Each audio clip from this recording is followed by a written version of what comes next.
Hepinize merhabalar dostlar, hoş geldiniz. Yepyeni bir canlı yayınla daha karşınızdayız arkadaşlar. Bu bir canlı yayın. Sonradan izleyip bu ne kadar uzun bir video demeyin. Bu anlık bir açıp sizlerle doğal olarak konuştuğumuz bir yayın. Hepiniz hoş geldiniz. Lütfen arkadaşlar başlamadan önce bir like atarsanız çok seviniriz. Filenin Sultanları şampiyon oldu arkadaşlar. Bugün A Milli Kadın Voleybol takımımız finalde Brezilya'yı 3-1 mağlup ederek tarihimizdeki 2. Milletler Ligi şampiyonluğunu elde etti. İlk şampiyonluk 2023'te gelmişti. İkincisi 2026'da. Tebrikler takım. Sizinle gurur duyuyoruz. Gerçekten bizim çocuklara boş ver. Bizim kızlar vallahi neler yapıyorlar ya. Ee, Bunlar daha iyi arkadaşlar. Bunlar daha iyi. Bunlar gerçekten villaları falan da bunlar hak ediyor bu arada. Bunlara verin gitsin villayı. 2026 Voleybol Milletler Ligi MVP'si milli takım oyuncumuz Melissa Vargas seçiliyor arkadaşlar. Onu da tebrik ediyoruz. Milli takımla giriş yapalım dedik dostlar. Hepiniz hoş geldiniz. Valla bir 7 kilometre koşup geldim arkadaşlar. O yüzden biraz yorgunum. Hemen şöyle haberleri sunup gideceğim. Duşa bile girip duşa atlayacağım buradan hemen. Yoksa yetiştiremiyoruz. Hayırlı olsun, ne hayırlı olsun. Evet, 12 bin abone mi olduk anlık olarak? Anlık olarak 12 bin abone oluyoruz herhalde. Mücahit atıyor. Evet. 12 bin abone olduk arkadaşlar. Tebrikler. Tebrikler. 15 bin olalım artık. Sonra 20 bine doğru gidelim. Az kaldı. İyi yayınlar. Teşekkürler. Hoş geldiniz hocam. Bunları en son alacaktım. Şöyle çekiyorum bu haberleri. Ee, tamam. Sanırım burada devamız. Evet, gelelim Real Madrid'e arkadaşlar. Ali Bey hoş geldiniz. Aleykümselam, aleykümselam. Hatırlatma, Real Madrid'in 2026-27 sezonundaki ilk 3 maçı kiminle? Espanyol, Real Sociedad olması lazım. Diğeri ve Malaga ile arkadaşlar. İlk 3 maç bu şekilde. Salı günü de Leganes'le bir hazırlık maçı olacak arkadaşlar. O maçı da birlikte izlemeye çalışırız. Saat kaçta bilmiyorum da bakmadım. Ona bakacağız. Diomande haberleri var. Zaten onlar için açtık yayını. Her yer Arda Güler'i yedek bırakıyor arkadaşlar. Kadrolara yedekte yazıyorlar. Bakalım neler olacak.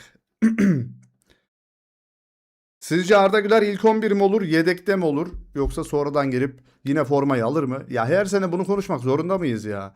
Ya bu çocuk geçtiğimiz sezon neler yaptı ya? Vallahi garip. Aleykümselam hocam, hoş geldin. Real Madrid, Mourinho'nun oyuncularına izin vermesi nedeniyle bu pazar antrenman yapmayacak. Yani bugün antrenman yapmadılar. Takım pazartesi günü Valdebebas'ta antrenmanlara geri dönecek.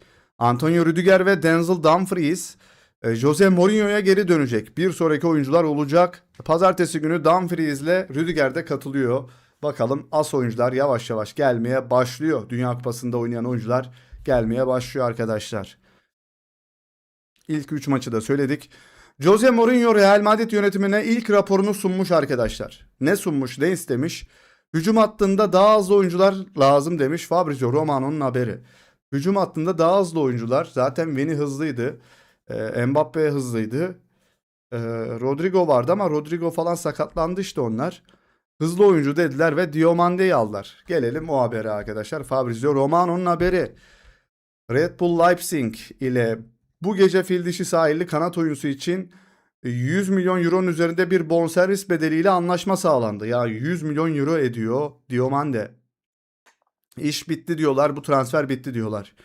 Diomande bu hafta Madrid'e uçarak sağlık kontrolleri ve kontrollerinden geçecek ve Haziran 2031'e kadar sözleşme imzalamak için gelecek. Bitti arkadaşlar. Fil dişi sahilli oyuncu Real Madrid'de. Emre Belezoğlu'nu mu istiyor? Bayern Musiala'sı mı? Gelecek mi?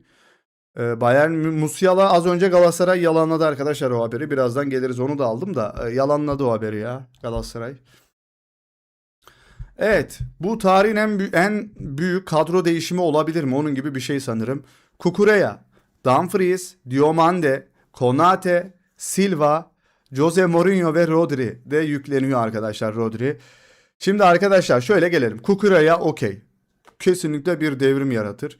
Dumfries yaratır mı bilemem, yani olur mu bilemiyorum. Ama iyi bir sağ bek.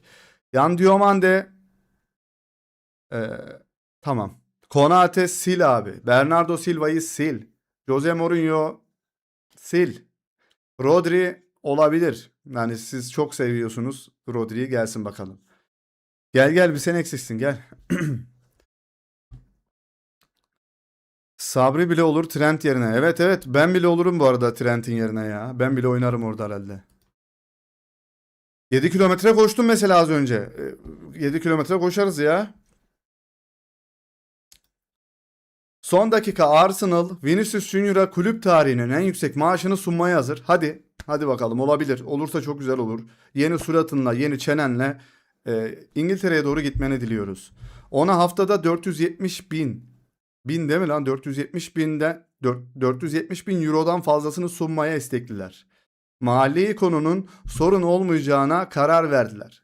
Arsenal kulüp tarihinin en büyük, en fazla maaş teklifini ona verecek.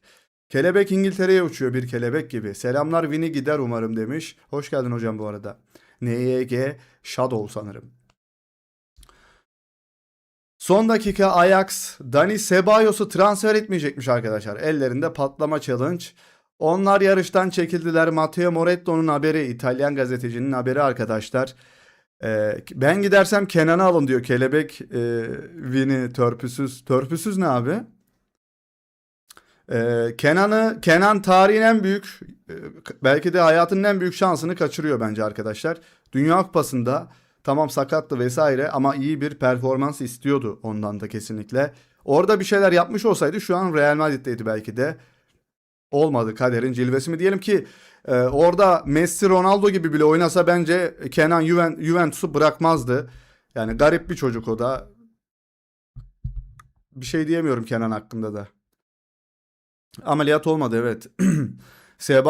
Ceballos iyi bir altı. Bence de tam Türk takımlarına göre olabilir. Boşta kaldıysa Galatasaray, Beşiktaş, Fenerbahçe, Trabzon neden duruyorsunuz? Alsanız abi şu adamı. Tekniği bence iyi ya bu herifin. Tekniği iyi. Bellingham'dan bile iyi bunun tekniği bence. Teknik olarak iyi. Evet, bir TikToker. Artık anlıyorum Real Madrid'in neden kupa hasreti çektiğini. Barkola'yı, Olise'yi kaçırdınız. Alamadılar ikisini de. Yan Diomande'ye 100 milyon euro harcadınız. Real Madrid'in yetkili transfercisi kim? Çok doğru bu arada. Bu adam Real Madrid seviyesinde mi? İşte bir kupa hasretsiz bir kupa hasretsiz sezon daha geliyor. Ya, kupasız bir sezon geliyor arkadaşlar. Yan Diomande de bunu hikayesinde mi paylaşmış? Ne yapmış? Ee, tamam kanka demiş yani. Ha, tamam. Bu arada buna cevap falan veriyorsa geldi mi? Ne oldu? Geliyor herhalde. Gerçekten geliyor ya. Eyvah, Madrid Yan Diomande'yi transfer etti. Arda Güler ne yapacak şimdi? Aynen öyle hocam. Yani bir sürü kadro buldum. Hiç kimse Arda'yı, adam Thiago Pitarçı falan yazmış ya ilk 11'e. Son dakika Yan Diomande Real Madrid'e katılıyor. Şu anda Madrid'de tıbbi kontrol için yolda. Paris Saint-Germain'e işin bittiğini bildirdi arkadaşlar. Paris Saint-Germain de oyuncuyla ilgileniyordu ama Real Madrid oyuncuyu aldı. Paris Saint-Germain bunu alıp nerede oynatacak acaba? Çok merak ediyorum. Ha, Barcola ayrılacak orada da büyük ihtimalle. Barcola mı daha iyi, bu Yan Diomande mi arkadaşlar? Diomande Alman liginde falan iyi oynuyor. Dünya Kupası'nda inanılmaz şeyler göremedik tabii ki de Diomande'den. Ama Almanya Ligi orada oynuyordu. Barcola mı bu mu arkadaşlar? Soruyorum. Barcola mı Yan Diomande mi? Perez'in, Mourinho'sun hangisini isterdin? Barcola diyorlar. Diomande kötü değil ama bilmiyorum ya. Barcola'yı beğenmiyorum ya. Ben de işte bir kararsızım yani. Barcola'da da şey yok sanki. İstikrar yok bence. Diomande geldiyse bence ben giderim. Mehmet, şimdi Diomande'yi alması için Real Madrid'in bir oyuncuyla zaten yollarını ayırmış olması lazım. Çünkü bir oyuncu satmadan kimseyi alamıyor. Şöyle diyeyim. O zaman Vini gitti diyebilir miyiz arkadaşlar? Çünkü 15 milyon euro sadakat bonusu istiyor biliyorsunuz. Başka takımlarla görüşmedim. Ben size sadık kaldım. 15 milyon euro onu istiyorum. 30 milyon euro da maaş istiyorum. 45 milyon euroya, ilk yılım 45 milyon euroya patlayacak size diyor. Mücahit yalnız bence iyi. Kalıplı ve ikili mücadelede yıkılmaz, göreceğiz neler yapacak. Ya işte gelir iyi de Arda yedek kalıyor. Zeki Kaplan Bey teşekkürler hocam, kesene bereket. Arda bence istenmediği yerde durmamalı kardeşim demiş. Arda istenmiyor değil ki, yani Mourinho'nun dün şöyle hocam, Zeki hocam, yani Mourinho'nun bir listesi çıktı yine, dokunulmaz oyuncular. Bu liste bana şöyle inandırıcı gelmedi. Bernardo Silva niye yazıyordu o listede? Yeni alınmış bir oyuncu. Acaba Mourinho'nun hemşerisi falan diye mi yazdılar onu oraya? Kimler vardı orada? Bellingham, Mbappe, Vini, e, Valverde, Arda Güler ve Bernardo Silva yazıyordu sanırım. Arda gider mi gitmez mi? Arda mutlu, bence burada kalmak istiyor hala. Ya şöyle arkadaşlar, bence bir yarım sezon beklemeli Arda burada. Yaşı daha 21. 21 yaşında millet gelip Real Madrid'de as oynaman için çok zor bir yaş aslında. 21 yaş. Ama Arda kendisini kanıtlamış bir oyuncudur. Bu formayı alıp ilk 11'de oynayacak şekilde geçtiğimiz sezon takımının en iyilerinden birisi olarak bunu kanıtlamıştır. Spam atmayalım hocam chat'e. Bir kimseyi engellemek istemiyoruz. Herkes konuşsun. Vini kanadında oynar. Vini gidecek bence. Arsenal alacak. Evet, Arsenal haberleri var. Bu arada pazartesi günü, yani yarın masaya oturulup konuşulacak Vinicius Junior'la arkadaşlar. Yarın belli olur bu olaylar. Büyük ihtimalle Diamande de çıkıp hazırlanmış geliyordur Madrid'e. Vini ile yolları ayıracaklar büyük ihtimalle. O yüzden eğer Vini gider, Diamande gelirse Arda ilk 11 oynar. Brahim zaten gidecek, yani Galatasaray'ın falan da ilgisi var, işte Juventus istiyordu bir aralar. Bakalım kime gidecek, nereye gidecek göreceğiz. Fenerbahçe de istiyordu bu arada oyuncuyu. Aziz Yıldırım'ın çok hoşuna gidiyormuş oyuncu. Brahim'i getir bak buraya, bak. Brahim Tatlıses'i getir bak buraya. Son dakika Yan Diomande bu hafta Madrid'e uçarak, bunu söylemiştik. 2031'e kadar da imza alacak. Fabrizio Romano haberi yapıyor. Arda Güler ile Jose Mourinho arkadaşlar, onu dikkatli bir şekilde dinliyordu dün. Arda ulan bu beni yedek bırakırsa ben bunu nasıl göndertirim bu takımdan? I love you Fenerbahçe, tamam mı? Türk düşmanı bu zaten. Nasıl yaparız? Arda'nın planlamalar değil mi bu abi, ya Allah. Ramo hocam hoş geldin. Vamos Ramo, vamos. Anlamadığım, her yer yoktu. Hani yer yoktu oyuncu alacak. Zaten yok, kadro şişti ya. Rodri gelmeyebilir. Araya bir takım girdi. O takımı da söyleriz arkadaşlar birazdan. Benim dediğim takım mı acaba Müco ya? Ramo hocam Torreira paylaşmış seni videonu. Vallahi güzelsin ha. Bize bir Osimhen forması çekmedin oradan ya. Herhangi bir forma da olurdu hocam. Allah, bir tane çekmedin bize. Selamlar, iyi yayınlar Salim. Hoş geldin Erdem hocam. Kanmayın bu Mourinho'ya, uçar kaçar süpersin der, yedek oturtur bakın. Olabilir bu arada. İşte Mourinho'ya ben o yüzden güvenmiyorum ya. Salih hep dokunulmazlık falan diyorlar, Acun'a ve Acun'a verin bu takımı, bir yarışma düzenlesin, onlar da rahatlasın, biz de. Kesinlikle çok doğru söyledin hocam. Ya 2 senedir dokunulmazlık falan görüyoruz. Dokunulmazlık oyunları. Hemen Rodri mi Bastoni mi alayım? Abi Bastoni, net Bastoni arkadaşlar, net Bastoni. Evet evet, aynı takım Mücahit. Ben de aynı takımı gördüm. Bastoni net. Arkadaşlar zaten ben ne diyorum size? Ben ne diyorum size? Bastoni Real Madrid'in ilk ihtiyacıdır. Bastoni defans attı. Ne dedik? Ön taraf Ferrari, arka taraf Cingen kasa Ford minibüs Real Madrid'in. Ön taraf spor bir araba, arka taraf bitik bir halde yıkık dökük çiçek Abbas arabası. Hep söylüyorum bunu. 2 senedir söylüyorum. Ama yapmıyorlar. Bu forma çok güzel. Evet Meltem Hanım, keşke alabilsek bundan bir tane ya. Yok mu aramızda bir baba yiğit ya, Adidas'ta çalışan falan. Şundan bize bir tane şöyle patlatsa. Senin yayına bayılıyorum, hiç eksik olma. Teşekkürler Muri hocam, teşekkür ediyoruz. Ne mutlu eğer öyle güzel yayınlar yapabiliyorsa. Para bas, parayı bas, al. Yok para yok. Para yok, yok. Paraları hep ekipmanlara yatıracağız daha. Dur, paralar hep gidiyor. Çalıştığımız paralar da gidiyor. Normali yaptığımız işlerdeki paralar da gidiyor. Ne kadar fiyatı? 12K olur bu da herhalde, 10.000. 10.000 TL. Valla beyaz forma 10.000 lira arkadaşlar. 10.000 TL şu an bunun, yani ilk forması. 10.000 TL arkadaşlar. Bayağı pahalı ya. Hemen bir like atın, evet. Takipte etti sağ olsun Torreira. Evet evet, Torreira eder ya. Sen Fenerbahçelisin ama, değil mi Ramo hocam? Ama orada yaptığın iyilikleri de gördüm ya. Sahada yaptığın, insanlara yaptığın iyilikler de güzel. Ben baktım 150 euro diyor. Çok ya, önce Fener forması alayım sonra bu.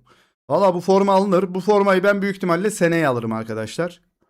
Ben hep sezon bittikten sonra, indirime girdikten sonra, hayatımda zaten bir kere orijinal forma aldım. O da Real Madrid'in mavi forması var ya, o.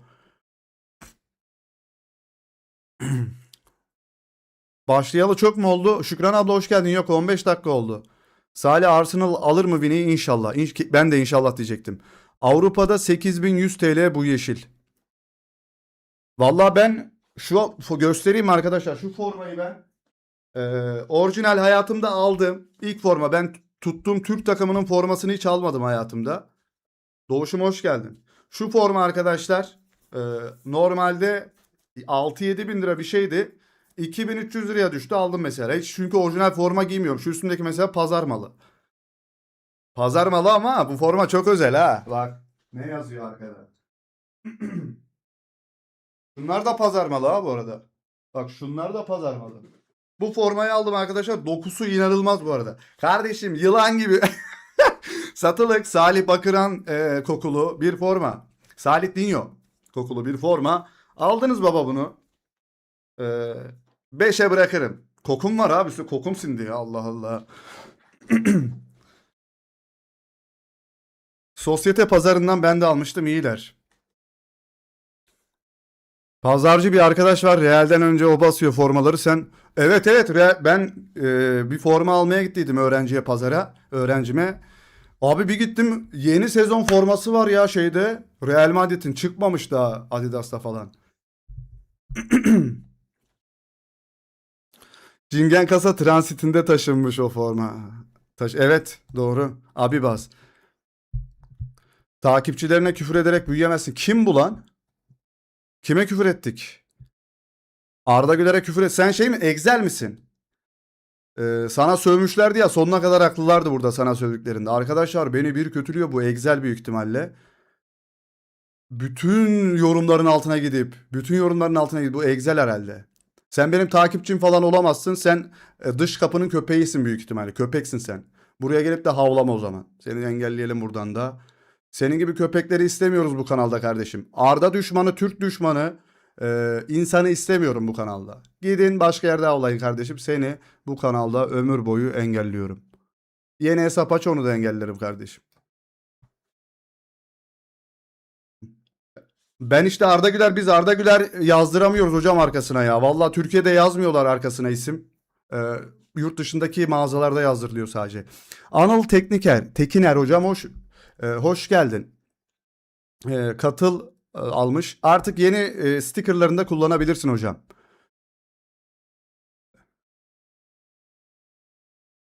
Katıl alan arkadaşlar Arda Güler, Kenan Yıldız Dünya Kupası stickerlarını kullanabiliyorlar hocam.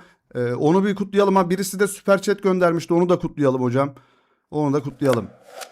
15 bin abonede de belki bir forma çekilişi yaparız. Bilemiyorum arkadaşlar. Bilemiyorum Altan, bilemiyorum. 15 bin abonede bir deneriz, bir şeyler yaparız ya. Elimizden geldiği kadar. 2700 takipçiden beri buradayız abi. Teşekkür ederim ya, sen o zaman en eskilerden birisin. 2700'de zor dönemlerde, hala zor dönemler ama olsun, zamanla olacak inşallah. Ama orijinal formanın dokusu gerçekten çok iyiymiş. Seni sonsuza kadar engellerim. Görüyorsun değil mi, bak iti nasıl buldum, iti. Hangi it olduğunu nasıl buldum, gördünüz değil mi? İt. İti bilirim ben arkadaşlar, ürümesinden bilirim o iti. O itin ürümesinden anlarım ben onu. Dünya Arda ile ilgili mobbingi konuşuyor. Evet evet, o Fransız gazetecinin yaptığı şeyden sonra yine gündeme düştü. Ama bunun böyle patlaması da çok iyi oluyor arkadaşlar. 12 bin abone olmadık mı ya? Yine mi düştük? 12 bin olduyduk. 12 bin abone olduyduk ya. 950'den bu yana buradayız. Oo, daha eskisi. 12.005 abone olduk. İnşallah 15 binde oluruz ya. Abi nasılsın? Dioman'de hayırlı olsun. Vallahi olsun mu olmasın mı bilemiyorum. Ya Salih, mesajları niye okumuyorsun? Kaç kere atladın? Hangi mesajı hocam? Fahrene ait. İnsan sarrafı iç savar Salim. Aynen öyle. Ya birisi burada o çocuğa annesine küfür etmişti arkadaşlar. O bana bugün görüp böyle bütün yorumların altına beni kötülediğini gördüm ya. Arda'yı, beni, Türkleri kötülediğini gördüm. O çocuk küfür eden çocuğun adına ben özür dilemiştim o arkadaştan. Sonrasında gerçekten küfürü hak ediyormuş o arkadaş. Yani sonuna kadar da hak ediyormuş. Etmek isterseniz de edebilirsiniz. Engellemiyorum öyle insanlar artık. Bunlar hak ediyor arkadaşlar. Türk düşmanı ve Arda Güler düşmanı. Oğlum bu adam Türkçe konuşuyor lan. Kankam Türkçe konuşuyor. Benimle aynı dili konuşma ya. Ekranım gitti. Eyvah. Adam benimle aynı dili konuşuyor. Kanım donuyor ondan sonra ya. Şöyle devam ediyorum arkadaşlar haberlerle. Onlara vakit ayırmak da istemiyorum. Amerika'da bile ciddi gazeteler yazmış. Zaten o adam yazmadığı büyük gazete kalmamış. ESPN'de vesaire her yerde yazan bir adammış o Arda'nın haberini yapan. Bir şey Romain'di. İsmini tam hatırlamıyorum ama inanılmaz bir yazar. Ve Arda Güler'in bu haberini yapması öyle asparagas haber falan yapacak adam da değil. Arkadaşlar yayına like atmayanlar atı versin hemen diyor. Kelebek Vini törpüsüz. Törpüsüz de abi. Real Madrid'in yeni atak üçlüsü. Mbappe, Vinicius Junior, Yan Diomande. Abi böyle olursak kadroda bizlere yer kalmıyor. Serhat Pekmezci söylemişti. Vatan sever asker. Evet. Egzel abisi gel bakayım sen bir iki dakika benim kanalın altına seninle bir tanışalım. Ah Doğuş'um ah. Ama bunlar var ya şikayet etme ve bulunma yeri olacak. Bunları direkt CİMER'e göndereceksin ha. Böyle üçlü mü olur? Bu üçlü çok güçlü mü peki arkadaşlar? Ha, bilmiyorum. Ya Vinicius Junior'u bir de yeni çenesiyle falan izlemek de lazım. Hani o çene rot balans ayarını yapmış olabilir belki. Bilmiyorum. Görmek lazım orayı. 3 tane sola top. Bu arada bu adamların üçü de sol oynuyor ha. Ana doğru lan bu adamların üçü de sol oynuyor ha gerçekten. Gerçekten. Üçü de sol kanat forvet bu adamların. Yine sol tarafa yıkılacak oyun. Endrick de gidebilirmiş onun haberine de bakacağız. Prime çene olabilir doğru dedin he.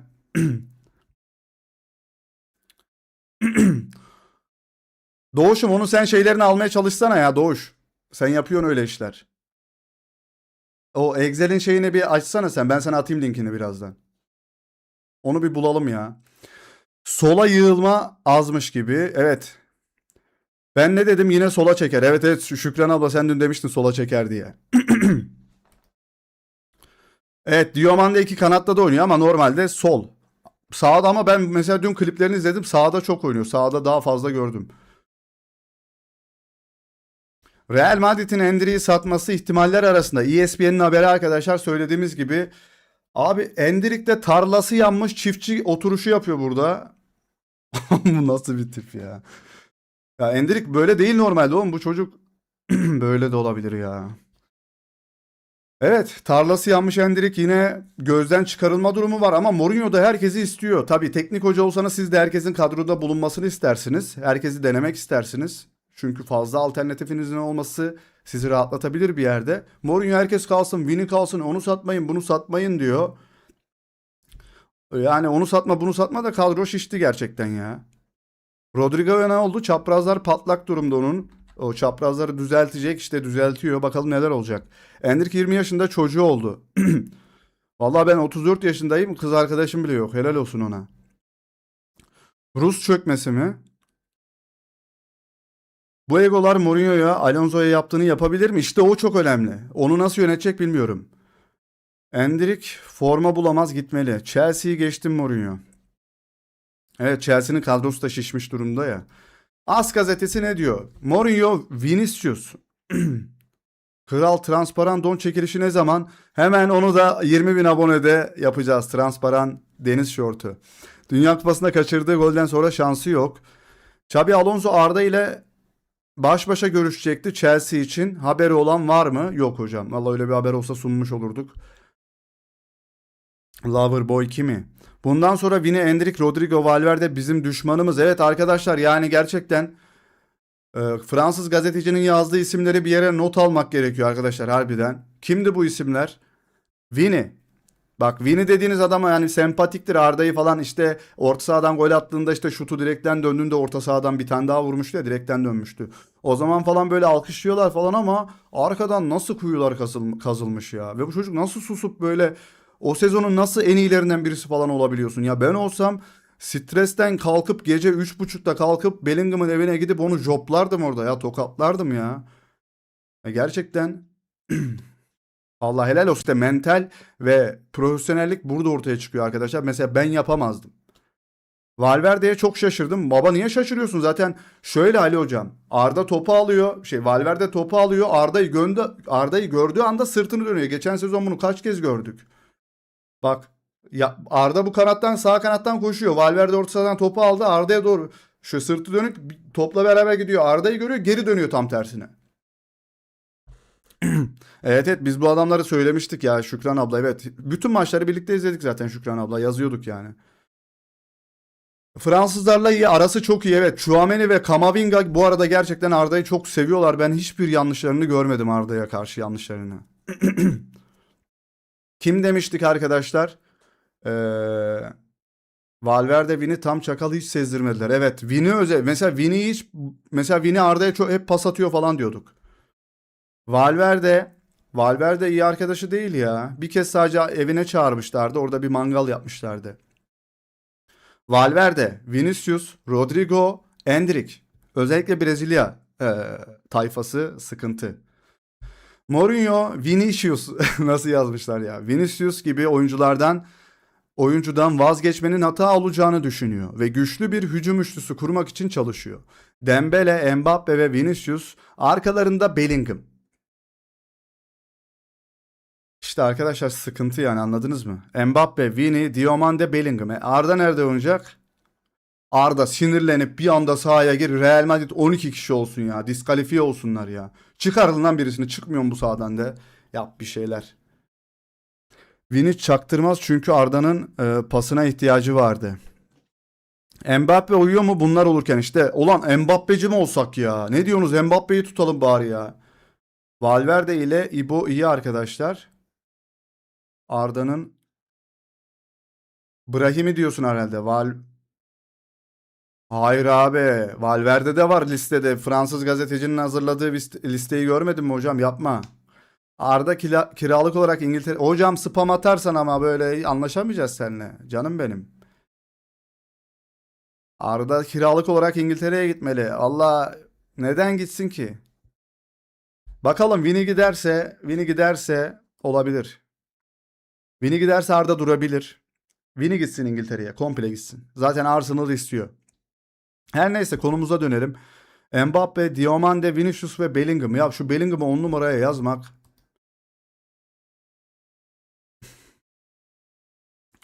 Carreras ve Mourinho idmanda. Mourinho Carreras'tan daha heyecanlı gerçekten.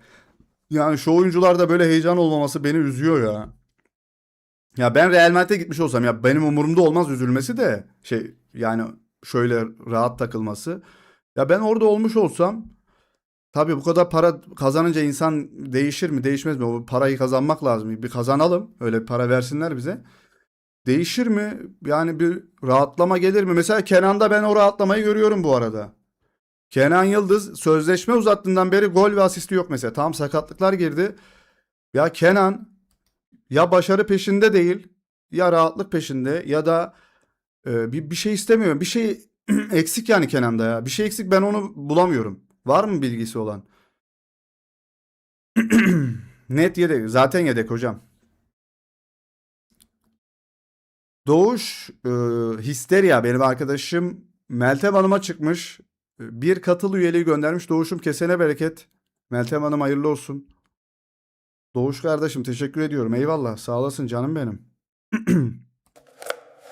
Bu destekler de önemli arkadaşlar bizler için. İmzalı Arda Güler formamızda gelirse arkamıza koyacağız. Takım yemeğinde de ikisi erken ayrılmıştı. Abla şansa bak.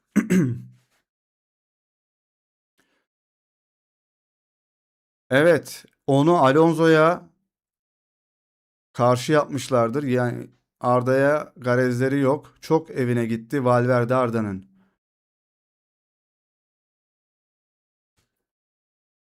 Olise %100 Bayern Münih'te kalıyor arkadaşlar. Bu zaten açıklandı biliyorsunuz.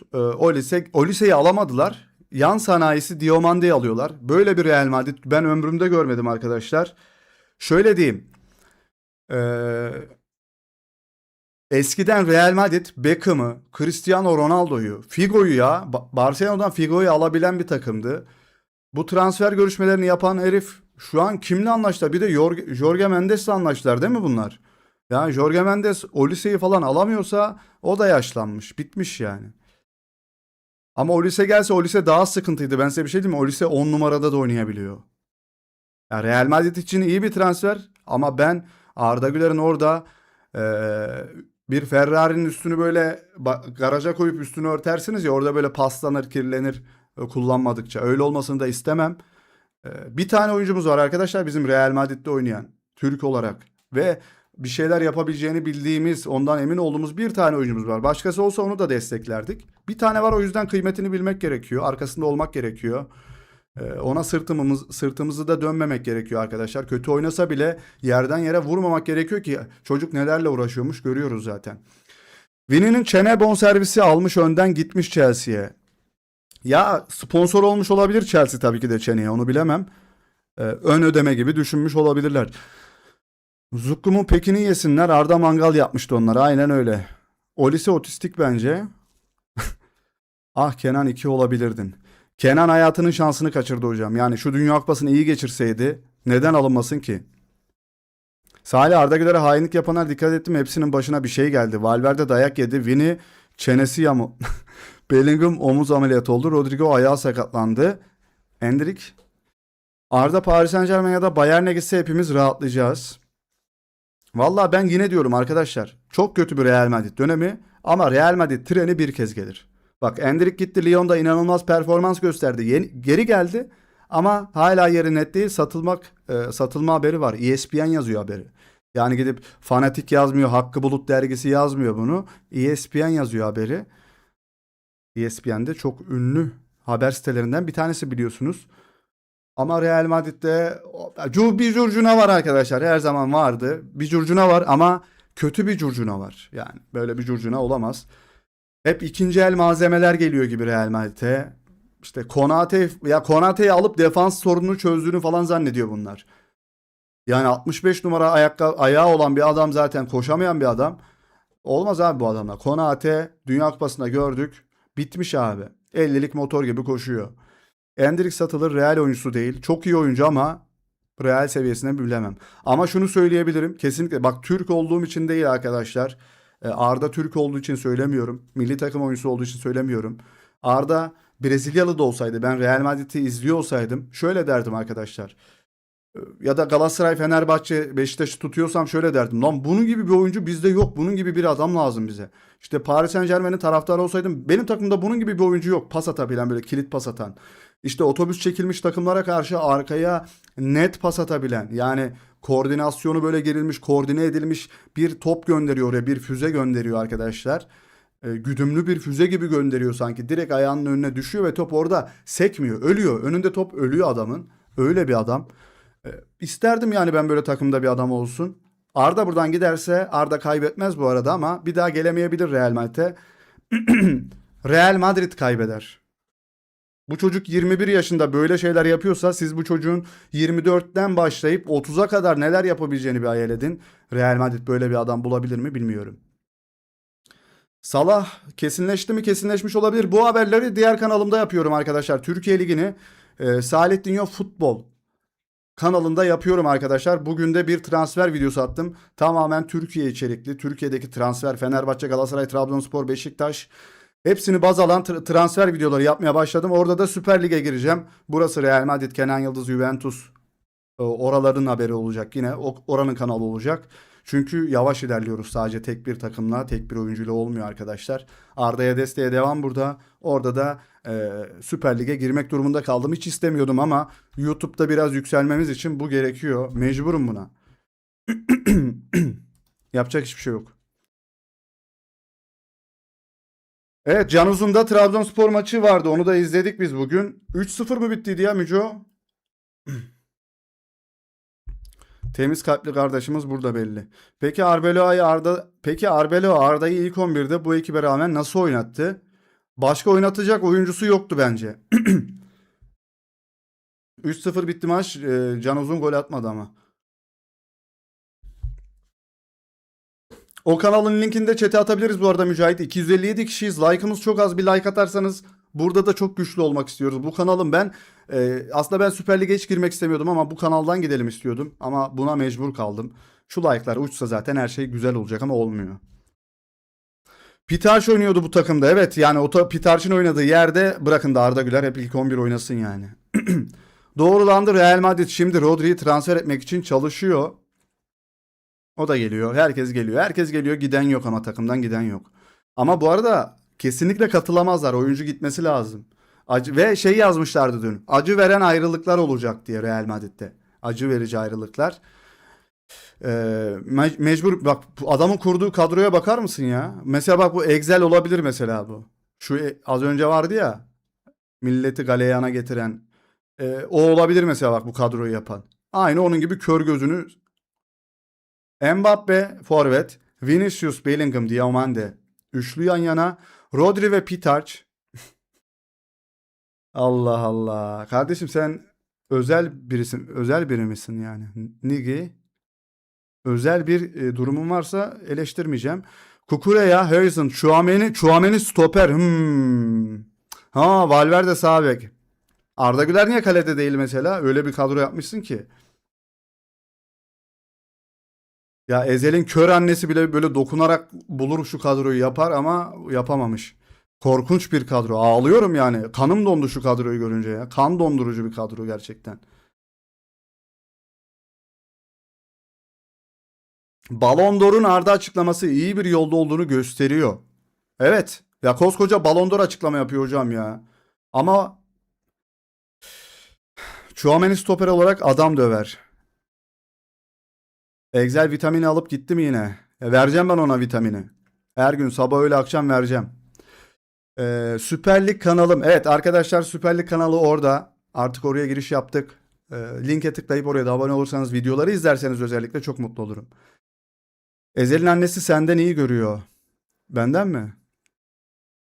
Salih, biz de kadro kuralım. Kuralım hocam. Bu yayının sonunda bir de biz kadro kuracağız hocam. Bakacağız. Bu kadro ancak Montella'dan çıkar. Çok doğru. Çok doğru. Vallahi hatırlattı yine bana Montella'yı ya. Fransa ile oynayacağız. Futbol tarihindeki en eskit askeri squad. Real Madrid kadrosu iyi hale geliyor. Bu süper takımı kim durduracak ki? Vini Rodrigo, Mbappe, Endrick Garcia. Real'de kim? Real Madrid'de sakatlık var arkadaşlar. 6 hafta yok. 9800 TL'ymiş ya o formada. Kim sakatlanmış? Dur bakayım bir dur. Önemli bir haber geldi Müco'dan. Öyle mi olmuş? Tamam. Çok da önemli değil ama bakacağız oyuncuya. Endrick Gonzalo Garcia. Diomande Brahim. Ya buraya Arda'yı da yazabilirsin bu arada. Rodri, Bernardo Camavinga, Bellingham, Arda Güler, Mastantuono. Arda Güler ikinci sırada. Valverde, Tchouaméni, Pitarch. Cucurella, Carreras, Mendy, Rüdiger, Huijsen, Militao, Konate, Trent, Dumfries, Asensio, Courtois ve Lunin. 2026-27 Real Madrid bu şekilde gözüküyor. Rodri gelmedi ama mesela. Bu gelmedi. Diomande gelmedi. Onları yazmışlar. Onlar gelmeden böyle. Milli takım İngiltere ile oynasaydı da döşeseydik. Aynen şöyle bir ayağına çatır çutur İsmail falan bir girseydi onun ya. Paris Saint-Germain, Real Madrid'in Yan Diomande transferinde araya girmesinden sonra Rodri transferine girip fiyatı yükseltme kararı aldı. Yani Diomande transferine şey giriyor Real Madrid. Fiyatı yükseltiyor, alıyor. Şimdi Rodri transferinde de Paris Saint-Germain araya girip fiyatı yükseltip belki aradan çekecek. Parası gitsin diye uğraşacaklar. Real'in maçlarını izleyemeyeceğim. Arda yedek kalırsa ya da Arda girince izlerim. Valla ben her türlü izleyeceğim. Real Madrid, çünkü Arda yokken de izlemek güzel oluyor. Arda yokken onların böyle can çekiştiğini görmek çok hoşuma gidiyor benim. Real Madrid Bastoni'nin transferi için de bu yaz devreye girecek. La bir alamadınız şu adamı ya. La şunu alamadınız ya. Oğlum bunu almak zorundasın, şu adamı zaten. Bu adamı almak zorundasın sen. Ford yani cingen kasa Ford minibüsten kurtulman lazım senin. Sen bunu alman lazım. Bırak şu Diamande Miyamande onları falan bırak bu. Bu sana lazım. Sana gerek seni bu seni. Bu. Slavko Vincic 46 yaşında hakemlik kariyerini noktaladığını açıkladı. Dünya Kupası finalini yönetmişti. Ben zirvede bırakayım demiş herhalde. Ülkemizde de biliyorsunuz Fenerbahçe Galatasaray derbisini yönetmişti. Bu hakem hakemliği bırakmış. Çiçek Abbas, evet. Figo'yu alan Real ne hale geldi? Aynen öyle. Bu ikimizin dileği bir gün gerçek olacak Salih. Vallahi bakacağız abla. Konate çöpünü alacaklarına Bastone'ye niye gitmiyorlar? Konate bedava diye aldılar. Hani biz transfer yaptık bak. Çok iyiyiz biz, hani çok iyi bir yönetimiz, transfer yaptık falan dediği için bedavaya alıyorlar ve sorunu çözdüğünü zannediyor Real Madrid. Asla sorunu çözemediniz. Biliyor muydunuz? Alvaro Arbeloa'nın Fulham teknik direktörü olarak ilk maçı Norwich City'ye 2-0 yenilgiyle sona erdi. Hazırlık maçı sanırım. Çünkü ilk maçını Chelsea ile oynayacak daha. Evet, ne dedi acaba maç sonu? Bütün suç bende. Oyuncularıma kolumu bacağımı veririm. Bütün hata bende falan mı dedi acaba? Ne dedi bilmiyorum. Ucuz etin yahnisi yenmez. Bunu bilmesi lazım Real yönetiminin. Aynen öyle. Abi sen de bir transfer yap, mutlu olalım. Valla Baki Mercime'ye gönderdim ya. Bak işte şu fotoğrafı vermek için arkadaşlar, taraftarlara şu fotoğrafı lanse ettirmek için boş beleş oyuncuları alıyorlar. Boş beleş dediğim kim? Yanlış anlamayın. Bernardo Silva, Konate arkadaşlar. Dumfries iş görür. Trent'ten iyidir. Kukureya şeyi Carreras ve Mendy'yi ikiye katlar, beşe çarpar. Onların üstünde bir oyuncu olur. Bu kim abi? Sen kimsin? Bu kim abi araya kaynamış? Ha, yeni çene ameliyatından sonra mı? Bellingham askerlik fotoğrafı herhalde bu da Bellingham'ın. Diyorman abi bu ne ya? Ha, delireceğim. Real Madrid'in potansiyel ilk 11'i. Bakalım.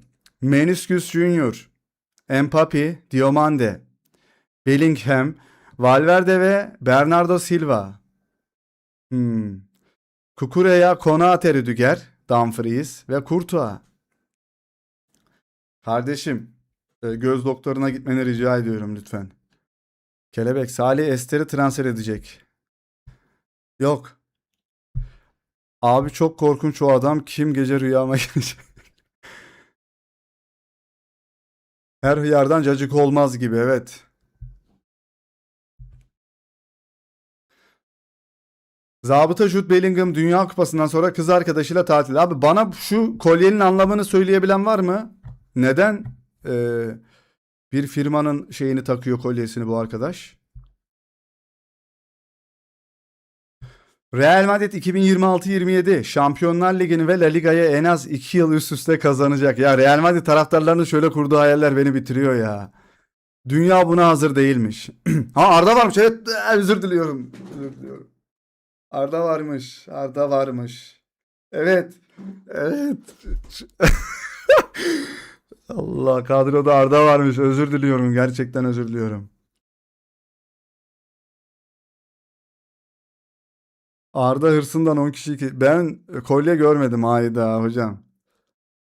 Yapma hocam, hediye fikirleri yapma. Zabıta gollere devam ediyor. Şimdi arkadaşlar, evet çok iyi kadro bu arada. Vinicius, Mbappe, Diomande, Arda Güler, Bellingham ve Rodri. Kukureya, Baston işte bana, evet, bana bu adam kim ya? Bu ben mi paylaştım acaba bunu ya? Ya işte Arda Güler sayfası yapmış bunda bir tane. Ee, ah be kardeşim. Mesela orada Bellingham fotoğrafı olup şöyle bir kadro görseydik daha mutlu olurduk. Bu bizden olduğu için bizden biri herhalde. Takip ettim onu da. Vini, Mbappe, Diomande, Güler, Bellingham, Rodri. Bak defans biraz düzelme var ama buraya bir transfer daha gerekiyor bence, bir stoper. Güler sağda da olur, evet. Bellingham'la yerde değiştirebilirler. Ama oyun hep sola yıkılacağı için bence solda oynasın, daha fazla topla buluşur.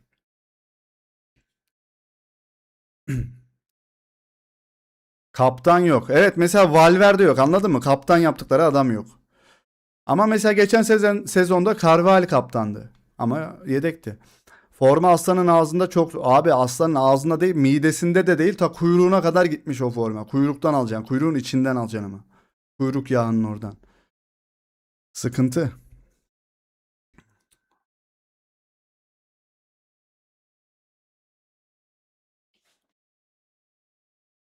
Real Madrid önümüzdeki sezon için Olası ilk 11'i Yan Diomande'nin onlara katılmaya çok yakın olmasıyla arkadaşlar Vinicius, Mbappe, Yan Diomande, Bellingham, Rodri, Valverde, Cucurella, Konate, Huijsen, Trent, Courtois. İlk 11'i ne diyorsunuz? Bu ilk 11'e.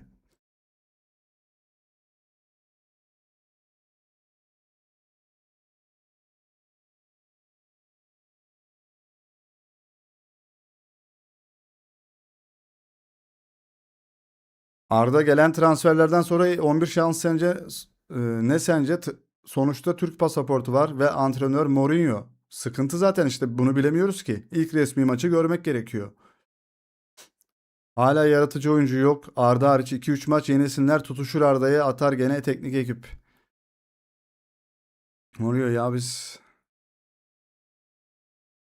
Diomande 120'lik topçu değil ya en az 60-70 eder. Abi Dünya Kupası'nda ne yaptığını söyle bana adamın.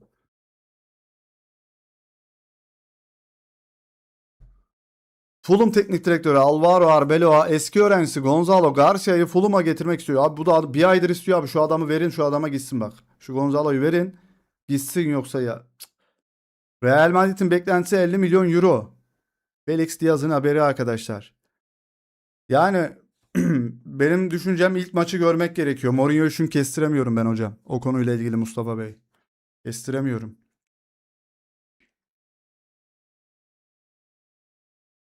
Salih sence Rodri ve Bastoni şampiyonluk hamlesi olur mu? Olabilir bak bu. Defansa yapılacak her hamle Real Madrid'i şampiyonluğa götürür. 4-4-2 oynayabilir. 4-3-3 oynadı hazırlık maçında. Hazırlık maçında 4-3-3 oynadı. Ve Arda Güler'i nerede düşünüyor biliyor musunuz? 4-3-3 orta sahanın sağında düşünüyor. Çok kötü yerde. Çok kötü yerde düşünüyor. Arda'dan orada verim alamaz ya. Arda mevsimlik işçi gibi en az parayı alıyor. Evet yani bulaşıkhanede çalışıyor sanki. 4-3-2-1 oynar. Real Madrid Vinicius Junior için 160 milyon euronun altındaki hiçbir teklifi değerlendirmeyecek. Kelebeğe 160 istiyorlar arkadaşlar. Ne dersiniz? Kelebek 162. 4-2-3-1'e akar be adam. Akar be Ardam. 4-2-3-1'in ortasında olabilir ya. Ama işte oraya verirler mi Arda'yı bilmiyorum. Ulan Mourinho. Musiala haberi vardı arkadaşlar. Buraya da alalım dedik. Önemli bir oyuncu kendisi. Galatasaray kiralamaya çok yakın. Böyle bir haber çıktı hemen ardından bir haber geldi. Musiala Bayern Münih kulübümüzün Jamal Musiala ve Bayern Münih ile kulübümüzün anlaştığı haberleri doğru değildir. Kamuoyunun bilgilerine sunulur. Yanlış habermiş arkadaşlar. Değilmiş, doğru değilmiş. Denzel Dumfries Instagram'da paylaşım yapıyor. Baba gezip durma gel artık hadi ya. Hadi gel. Sağ beke ihtiyacım. Trent çünkü Arda Güler'i silmeye çalışıyor oyun içinde. Uzun pas atarak Arda'yı siliyor. Hazırlık maçında gördünüz mü bilmiyorum. 4-5 tane yine uzun top denedi. Çok leş gibi paslar denedi. Bu Arda'yı ekarte etmektir. Çünkü Arda ile arkalı önlü oynuyorlar. Geçen sezon da bunu çok yaptı. Dumfries'i bir görelim bakalım. Hollandalı Arda ile iyi anlaşacak mı? Trent Arda'dan nefret ediyor. Acaba Jude'un doldurması mı? Kesinlikle öyledir ya Mustafa Hocam. Yani basını yönlendirmek için her Arda vesaire her Arda herkese harcar. Mourinho'yu diyorsun. Basını yönlendirmek için.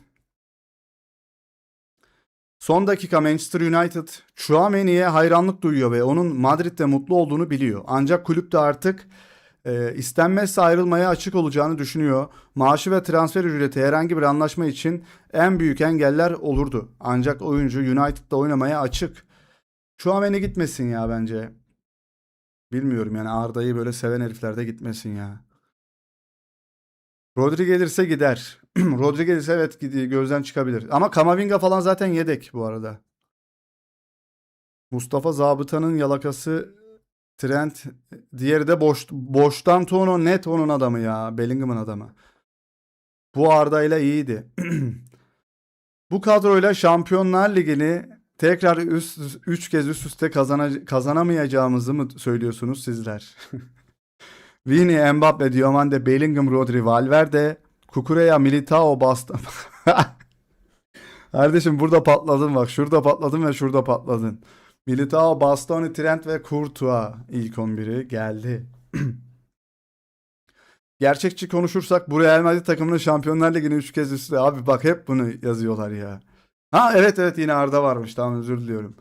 Yine Mbappe diyor Mande. 10 numara Bellingham. İşte bak Arda Güler'i burada oynatırsan olmaz kardeşim benim. Ah benim canım kardeşim. Burada olmaz. Buraya koyacağım bu adamı. Bellingham, Rodri, Arda Güler. Kukuraya, Bastoni, Rüdiger. Ay, al işte. Sen de burada patladın. Ya şu kadroları yapamıyorsunuz kardeşim. Birazdan yapacağım ben kadroyu merak etmeyin. Bradley Barcola Paris Saint-Germain ile yeni sözleşme imzalamıyor arkadaşlar. Fabrizio Romano haberi yapıyor. Liverpool'a gidecek büyük ihtimalle oyuncu. Bendeki haberler bu kadar. Hemen şuradan Mücahit'in attığı haberlerle devam edelim. Bu sene içime doğan kaleci içime doğan kaleci oynayamayacak.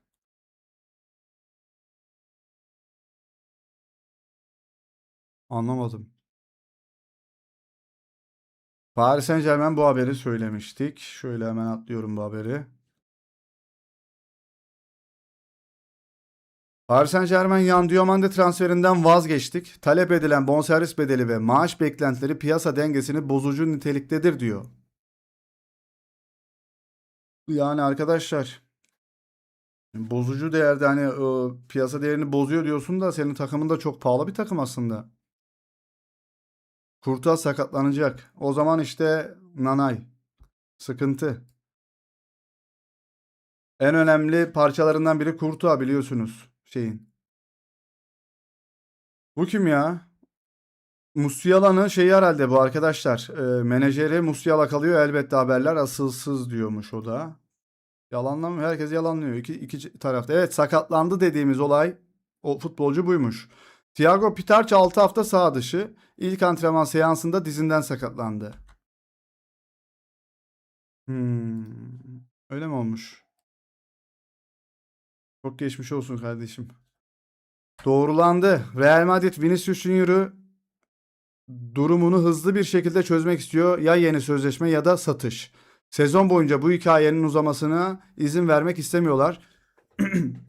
Son sezon arkadaşlar bunu bir yıla yaymak istemiyorlar. Ya uzatacağız ya da satılacaksın. Bu yılda istemiyoruz diyorlar eğer uzatmayacaksan. Bu da dediğimiz gibi bugün belli oluyor. Yani pazartesiye geçtik. Pazartesi belli oluyor arkadaşlar. Bakalım bugün masaya oturuluyor ve konuşulacak. As gazetesi öyle yazmıştı çünkü. Ya aslında Vini bilmiyorum ama işte Arda Güler haberini duyduktan sonra kesinlikle Vini. Of işte bu. Lan gerçek zannettim ya bu gerçek değil değil mi? Vargas smaçla uyandırmak istiyorum onlar. İşte bu ya. Kralsın ya. Kralsın. Kraliçesin. Bir şeysin işte kankam. Ad Golle uyandırmak istiyorum. Al smaçla uyandırdı seni. Öyle boş konuşmayacaksın. Bir şeylerin arkasına dayanarak konuşacaksın. Mary. Gerçek zannettim. Podcast mi çektiler acaba da yok. Ha Demikest yazıyor değil değil. Yabay zeka yabay. Aydın Kest ne abi ya. Vini yerine Vargas'ı sola alalım. Vallahi olur. Vallahi Vargas ya. Ronaldinho ya tam. Milli takımın Ronaldinho'su. Yeni Jose Mourinho bu sezon Real Madrid'de çok hızlı. Direkt bir futbol tarzı oynamak istiyor. Bu yüzden transfer piyasasında hızlı oyuncular istiyor. Mourinho hızlanmak istiyormuş. Yaşlandıkça hızlanmak isteyen bir adam diyebilir miyiz ona? Vincic'i söylemiştik. Ekonomi sınıfı şampiyonlar. Dušan Vlahovic'in Türkiye'den gelen tekliflere dönüş yapmamak için görüşmediği takım kalmadı. Dönüş yapmamak için görüşmediği takım kalmadı. Türkiye'ye gelmek istemiyormuş ama tatile Türkiye'ye gelmişti.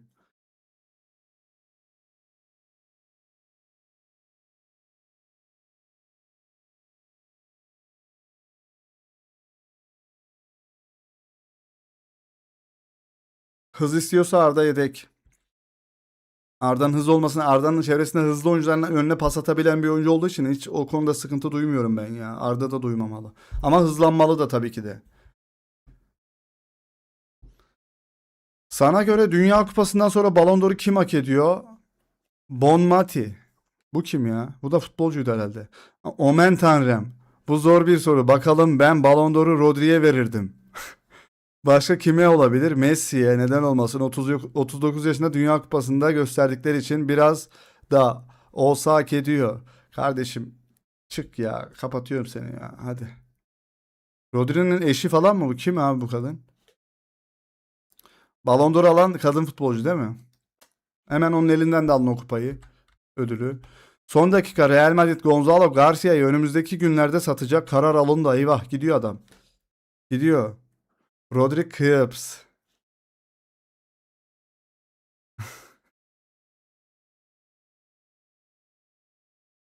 Fener'ime geliyor. Kim? Ha şey mi? Mücahit evet. Fenerbahçe ile ismi anılıyor. Bakalım nereye. Ama 50 milyon euro diyorlar. İngiltere'ye gidecek herhalde büyük ihtimalle. Fulham olabilir.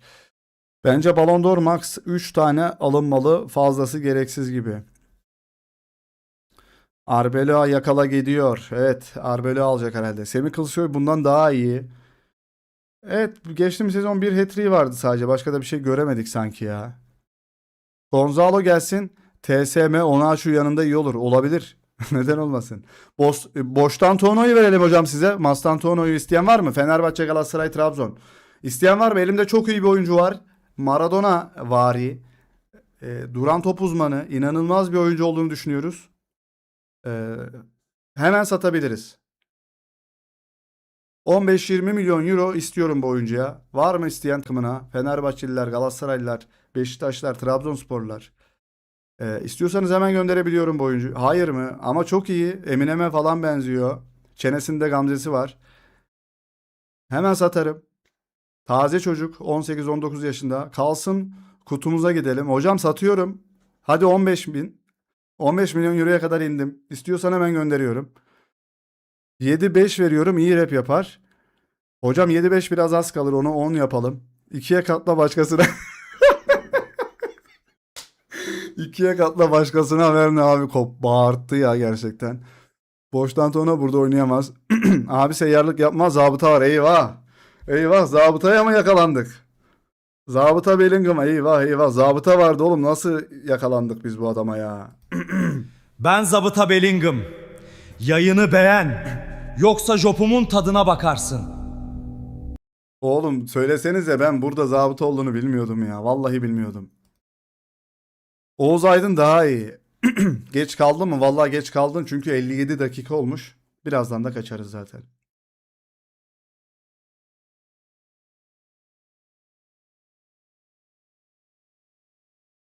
Sağa çek, sağa çek. Ticari sağa çek. Doğrulandı. Real Madrid'in bu yaz dönemi henüz bitmeden uzak. Daha fazla oyuncu gelecek ve daha fazla oyuncu ayrılacak. Evet, daha yeni başlıyor arkadaşlar. Teslim oluyorum. Teslim oluyorum.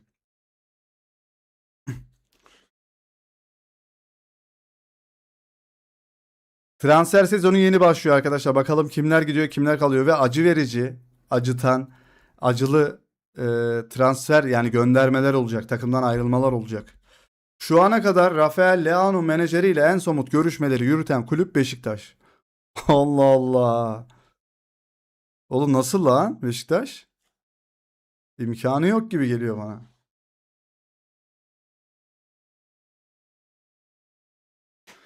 Real Madrid sıva çalışması yapacak bu sezonda aynen öyle.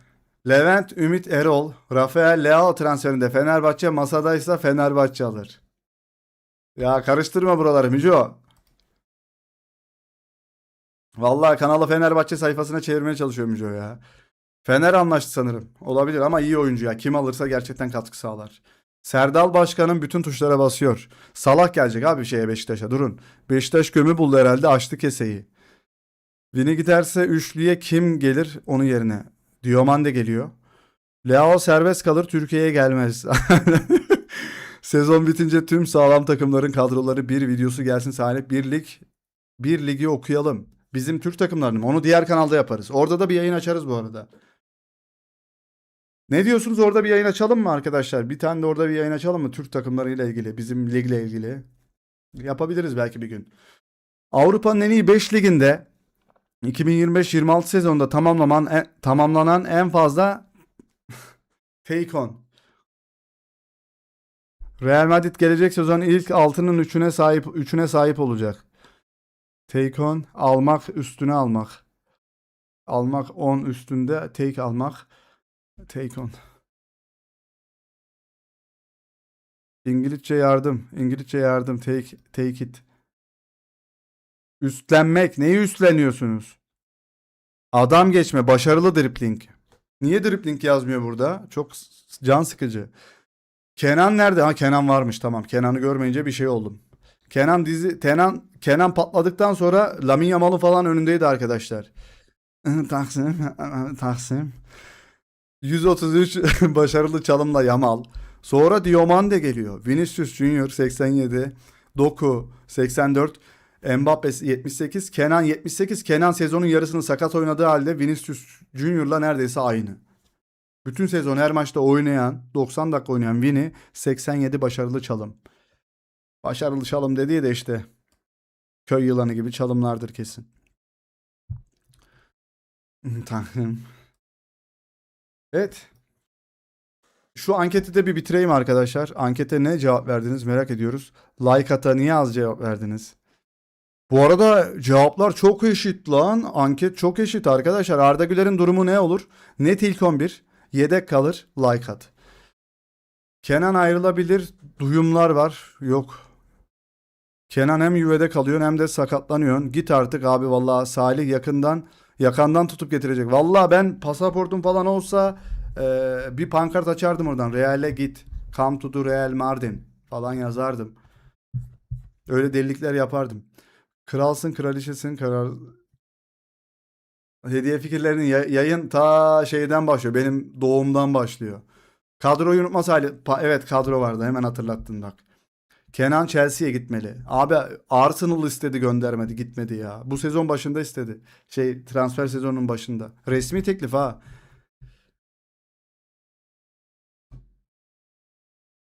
Bir kadro kuralım o zaman, sert bir şekilde arkadaşlar. Sert bir şekilde kadro kuralım. Neydi lan o? Ha, Fotmob. Her gün kadro kuruyorsan Mourinho gibi hissediyorum ya kendimi.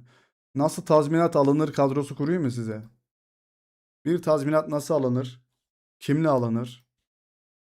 Kimleri içine baz alarak alınır?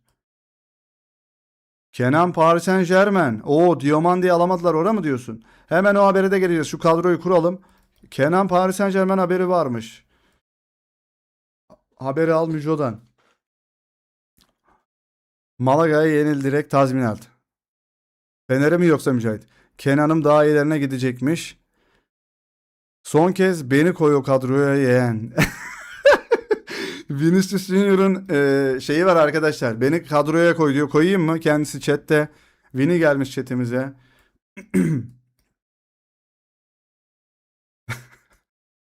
Ey Allah'ım ya. Yok. Yok diyorlar kankam. Vallahi yok diyorlar. Meniscus Junior. Miniş kuş. Keşke PSG'ye gitse. Evet, şöyle kuruyorum baba. Kuruluyorum hatta. Dumfries abi, şuraya artık şunu yazmayan adam. Şunu yazmayanla konuşmayalım ya. Dumfries. Dumfries. Alınması gereken oyuncuları da katayım mı? Koyun hakkını verim.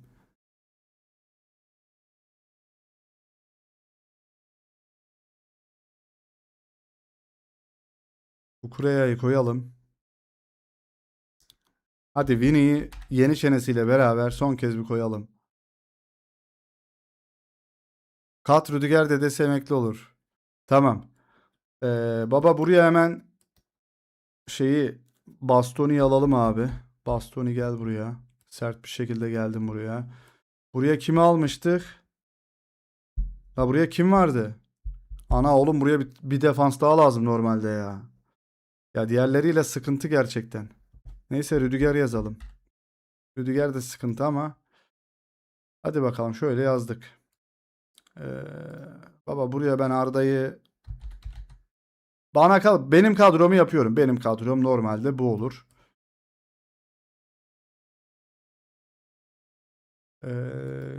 Şimdi şöyle de bir şey var arkadaşlar. Diomande gelmedi ama gelecek. Hadi geldi diyelim ya. Neyse, Diomande. La bu kim? Yan Diomande.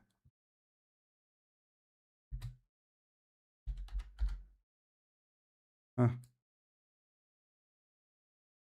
Diomande'nin geldiği senaryoda bunu yaparım.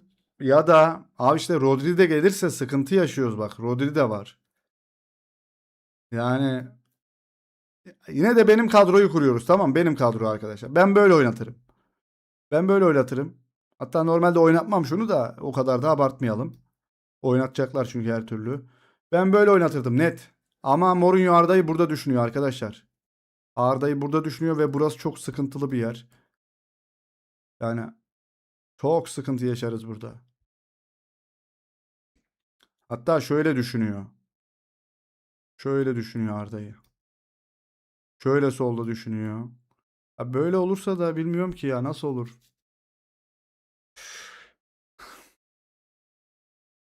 Vini'yi satmadan Vini gider abi.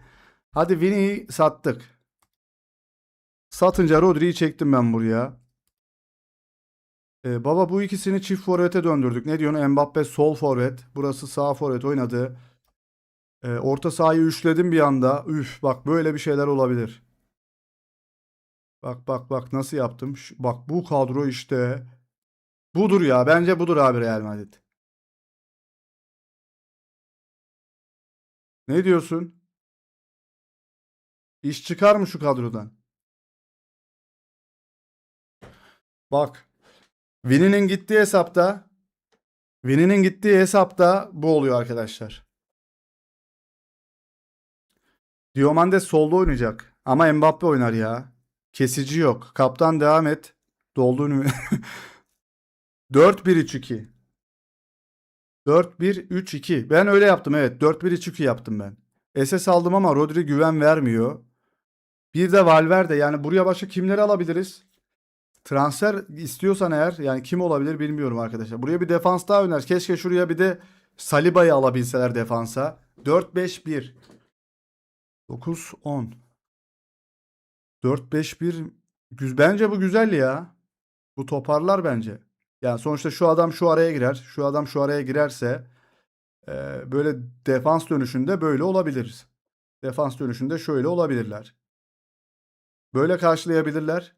Yine top takıma geçtiği zaman Arda ile şu bağlantıyla kullanıp Rodri burada Arda'yı oynatır bence Rodri. Alıp Arda'ya paslayabilir. Burada bir şeyler dönebilir. Ya şurada Olise olsaydı daha iyi olurdu da bakalım. Zabıta Arda'yı istemiyor olmaz. Ya çık kardeşim, çıkar mısın? Hepinizi rahatlatıyorum ya. Yapacak bir şey yok abi. Tchouaméni oynayacak o zaman.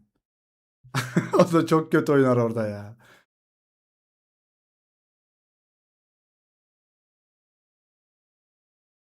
Kanka Olise yerine Rodri ve Diomande daha iyi. Olise yerine Rodri ve Diomande.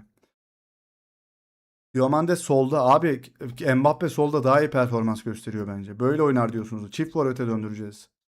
Ya da şunu yapalım. Bellingham alalım. Bellingham'ı aldık. Buraya tek forvet oynattırdık abi bunları.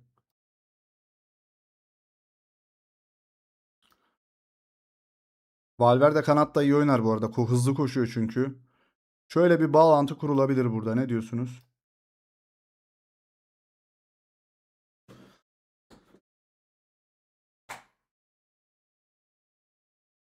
4-3-3'ün sağında kimi oynatacaksın? O önemli. Sağ taraf sıkıntı. Bernardo abi bence hamle oyuncusu. 30 yaşında 30 küsur yaşındaki adamı ilk 11 oynatamazsın ya. Oynatma bence yani Real Madrid'de. Hele o performansla hiç oynatma. Bu Rodri Real'e gelse sakat. Evet bu arada adamın sırtından ameliyat olacak bu herif. Bu herif sırtından ameliyat olacak ve zaten sürekli sakatlanıyor Rodri. Ve bu adama 100 milyon euro istiyorlar. Sizce verilir mi böyle bir şeye? Mbappe sol, Bellingham forvet. Sıkıntı yaşarız. Diomande ne olacak o zaman? Mbappe kafa golü atamaz. Bellingham atar bu arada kafa golü. Şöyle bir şey mi istiyorsunuz?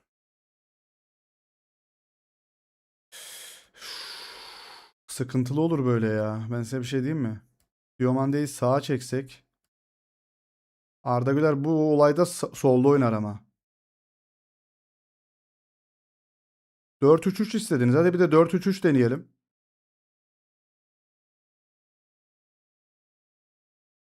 Ha, böyle bir seçenek de olabilir. Ameliyat parası istiyor Rodri. Bayern gibi yap. Bizim yedek santrafor var mı? Bir tane pivot forvet iyi olur. Yok işte mesela yedek forvet de yok. Gonzalo Garcia da gidiyor. Ama sola yatıyor. Çok ayağa top gelir. Oldu. Arda bu takımda istenmiyor diye bir şey yok hocam. Oyuncular istemiyor. Onlar da kendileri için istemiyorlar Arda'yı. İyi olduğu için istemiyorlar. Arda iyi olduğu için Arda'yı istemiyorlar. Arkadaşlar bunu anlamanız, bunu anlayarak yorumlayalım bunu o Fransız gazetecinin haberini. Arda kötü olduğu için istenmiyor. Arda çok iyi olduğu için istenmiyor. Onların yerini aldığı için istenmiyor. Bunu yanlış algılamayalım lütfen. Çok önemli bak bu detay. Çok önemli. Diomande yok da Arda olurdu işte. Diomande'yi almasalar zaten burada düşünüyordu Mourinho. Arda'yı.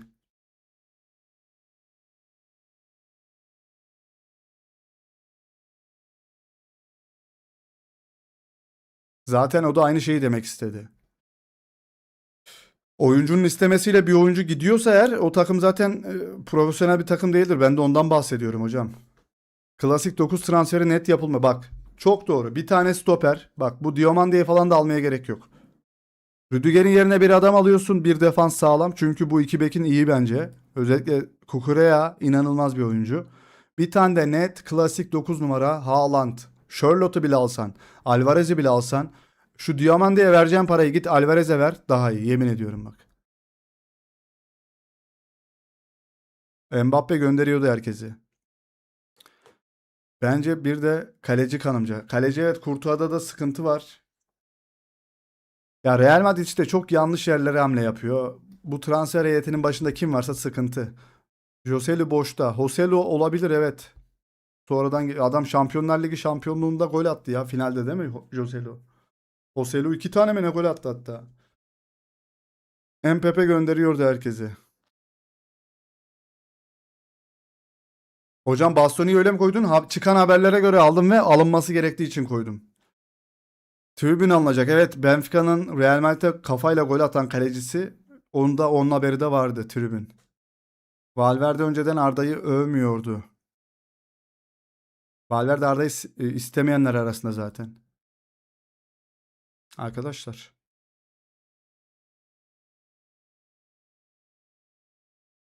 Evet kadrolar bu şekilde olabilir arkadaşlar işte bilmiyorum. Bak ben de sizin gibi merak ediyorum. Çıkan haberlerin hepsini takip ediyorum. Takipçisi de olacağız. Destekçisi de olmamız lazım. Öyle sosyal medyada gördüğünüz herhangi bir şeyde de Arda'ya destek çıkın. Benim babamın oğlu değil arkadaşlar. Ben ondan tanımam etmem. Gerçek hayatta görmeyi çok isterim. Tanışmayı isterim. Öyle bir şey de yok. Akrabası falan da değilim. Ben Galatasaraylı olarak bu kadar destek veriyorsam sizler özellikle Fenerbahçeli dostlar. Ki Fenerbahçelisi Galatasaraylısı yok Arda için. Bak bunu işte Emre Belezoğlu desem Galatasaraylılar mesela desteklemez. İşte İrfan Can Kahveci desem yine desteklemez Galatasaraylılar. İşte Arda Turan gittiği zaman işte Fenerliler destekledi mi bilmiyorum. Desteklemez. Ama Arda Güler öyle bir çocuk değil arkadaşlar. Muslera gibi bence herkesin sevgisini kazanmış bir çocuktur yani Arda. Çünkü öyle yanlış bir hareketini görmedik. Ben Galatasaraylı olarak bu kadar destek veriyorsam sizlerin Fenerbahçelilerin özellikle 10 bin katını yapması lazım. Ama ben şok oldum. Salih Valverde'nin sevmediğini nasıl anladın? Harbi insan sarrafısın ben anlamamıştım. Hocam biz bunu geçen e, maçlarda yani topu alıyor. Bak sırtı dönük topu alıyor Valverde. Arda'yı görüyor kanatta. Hemen sırtını dönüyor tekrar diğer tarafa ve topu hep kaptırıyor Arda'ya atmamak için.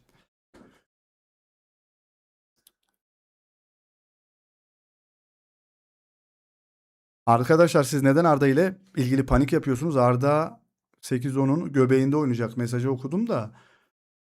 4-3-3'ün göbeğinde oynayacak dedin hocam. İyi dedin. Rodri'yi aldık. Kim nerede oynayacak? Hadi alayım buraya. Rodri sağda mı oynayacak? Şöyle mi oynayacak? Solda mı oynayacak? Şöyle mi oynatalım? Hadi Bellingham burada oynayacak. Onu abartmayalım. Valverde nereye gidecek hocam Rodri gelirse? Ha, dur şöyle mi oynuyor? 4-3-3'ün. Tamam Diomande. Solda oynayacak dediniz. Sağ ol. Kim forvet oynuyor? Bellingham mı? Bak olmuyor. Olmuyor hocam. Olmuyor.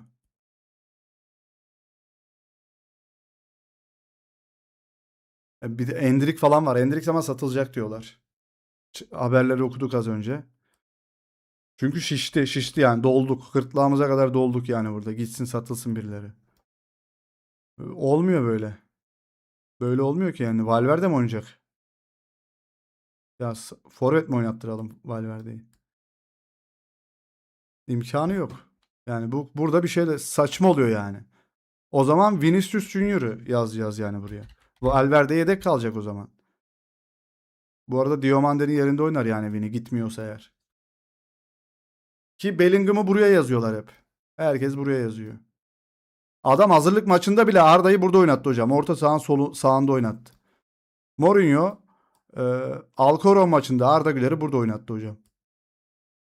Alcoron maçında sağda oynadı. Rodri 6 oynuyor. Ben de biliyorum 6 oynadın da nasıl olacak? Al hadi olsun. Şöyle olsun. 4-3-3 ya. Olmuyor. Turgut Akman selamünaleyküm arkadaşlar. İzinden yeni döndüm Almanya'ya. Keşke biraz daha iznim olsaydı, geri geldik. Kötü olduk. Ülkemizin kıymetini bilin, cennet gibi. Turul hocam hoş geldin bu arada. Ee, evet, hep gidenler böyle diyor ya. İzinden yeni döndüm. Sen Almanya'da mı yaşıyorsun normalde hocam? Gel buraya diyorlar ya, gel hocam o zaman. Rodri sakatlığı kötü mü? Sırtından ameliyat olacakmış ve zaten sürekli sakatlanıyor oyuncu. Serbest oynattı aslında. Evet. Doğru hocam. Red Down. Serbest oynadı. Ben Arda'yı burada bile gördüm maçta. Şuraya bile geldi.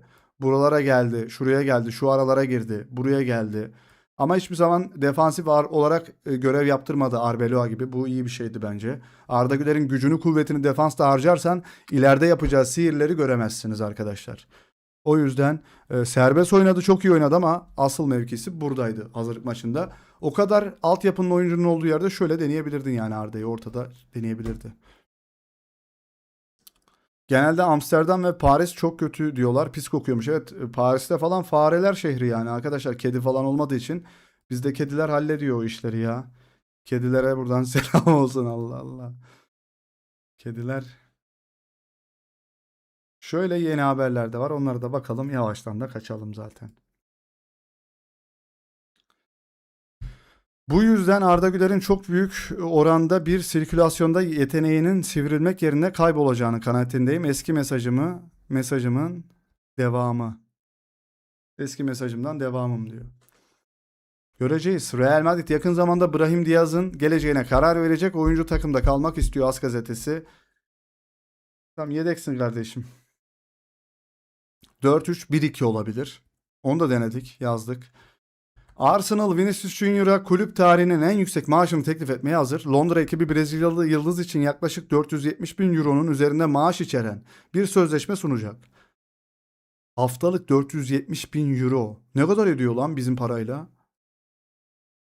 Evet evet, Vini gidecek. Ya bugün görüşme olacak. Masaya oturulacak. Arsenal transferi sonuçlandırmak adına oyuncunun tüm mali taleplerini karşılamaya da istekli. Yani 30 milyon euroluk maaşını da veririm diyor. Gitsin bu şebek beni. Haftalık 25, bir hafta oynasam. Bir hafta senin yerine oynayabilirim. Çenen olarak da oynayabilirim. Çenene sarılarak böyle. Çenen olarak oynayabilir miyim bir hafta? Bir haftacık, sadece bir hafta istiyorum. Bir maç lan, bir maç oğlum. Haftada bir maç yapmıyorsunuz mu? Bir maç yapacağım, geri geleceğim ya. Bir tanecik. Artık bir yerleşik hayata geçelim yani, bir şöyle bir müstakil eve bir geçelim ya. Bir hafta istiyorum ya. Abi nasıl bir para ya? Bonservisi boşa Yo, bu sezon son ya. Arteta ayağını denk alsın, Vini geliyor. Bu saatte çay içip seni dinliyorum. Sabah ben nasıl uyanıp işe gideceğim? Hocam bunun için kapatacağım yayını. Giderse Vini 15 milyon ödesin, sadakat. Aynen öyle. Biz sana sadık kaldık, satmadık, senin çeneni yaptırdık falan. Vini Arsenal'ı batırmadan ayrılma yavrum. Vini gidiyorsa sıkıntı küçük. 17 ay önce lise takımında oynayan Diomande 17 ay önce. Bugün Real Madrid'e transfer oldu. Şu şekil bir yükseliş lazım. Evet, ben de istiyorum bu yükselişten. Bu ne abi peki? Fotoğraftaki ekmek yiyen adam milletvekili mi olmuş? Ne olmuş o? Ben de böyle yükselmek istiyorum arkadaşlar. Bir kıza değil. Kariyer olarak böyle yükselmek istiyorum. Bu kedi peki nedir abi? Kediyi gösteremiyoruz ki. O sırada biz. Ama bu kediyi nasıl göstereceğim ki? Alınıyor mu buraya? Gelmiyor. Bir kedi gifi göndermiş de. Vini Premier Lig'de hep top kaybedince yerler bunu. Vini giderse Rodrigo ve Endrick babasız kalacak. Babalar ne kadar göndersinler ya. Vallahi göndersinler.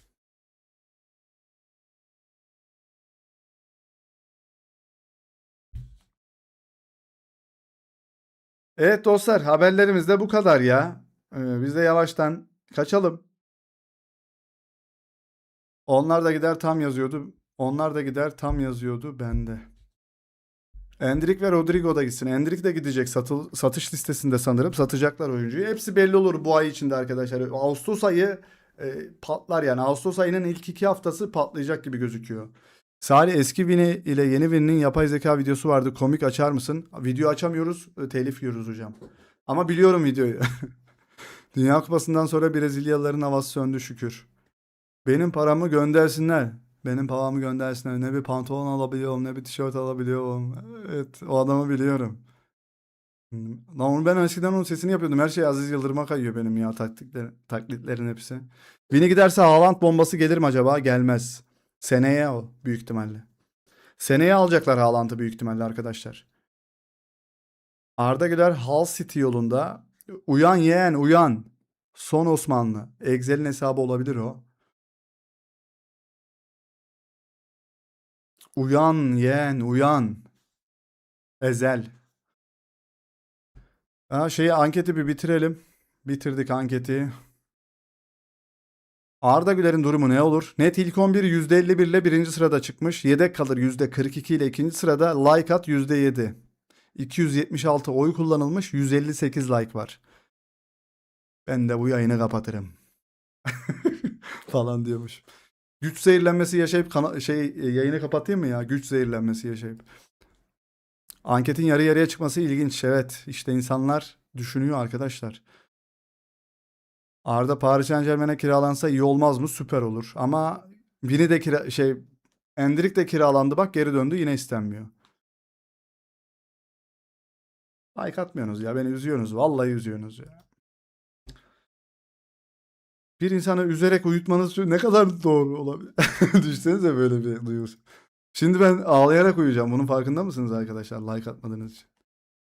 3 seçenek vardı. Nasıl yarı yan yana çıktı? Yarı yarıya çıktı. Vallahi çıktı. 3 seçenek. Üçüncüsü like. Like attım abi, üzülme tamam.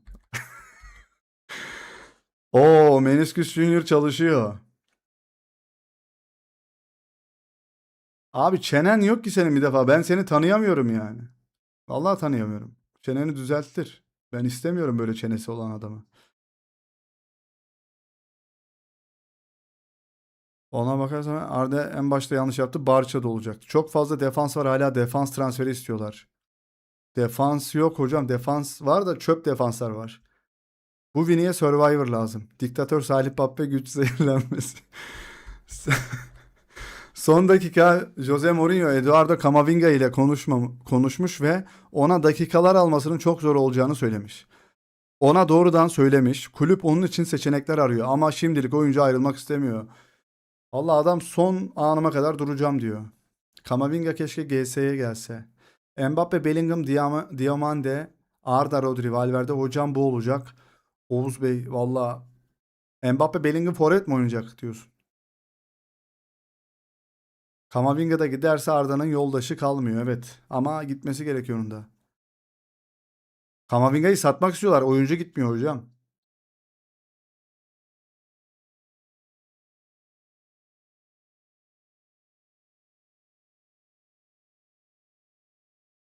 Bernardo Silva with Joao Neves et Gonçalo Ramos wedding düğününe katılmış. Bernardo Silva, Joao Neves ile Gonçalo Ramos'un düğününe katıldı. O da 75 milyon euroya Milan'a transfer oldu ya Gonçalo Ramos. Ramos nerede oğlum? Lan Kepçük şu Neves'i getirsene Real Mardin'e. Boşuna gitme oraya.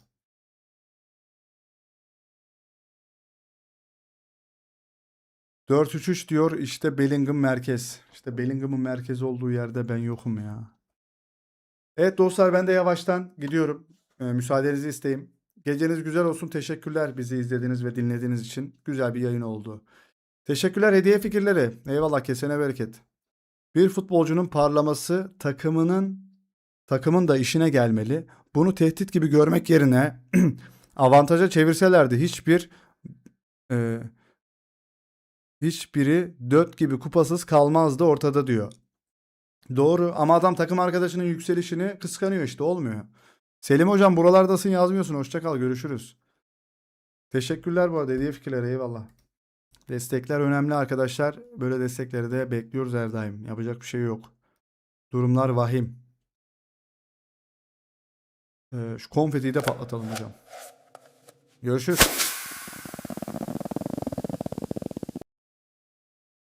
Biz de öyle düşünüyoruz da işte olmuyor abla ya. Yapacak bir şey yok. Bakalım hayırlısı olsun Arda için de ya bizim için de.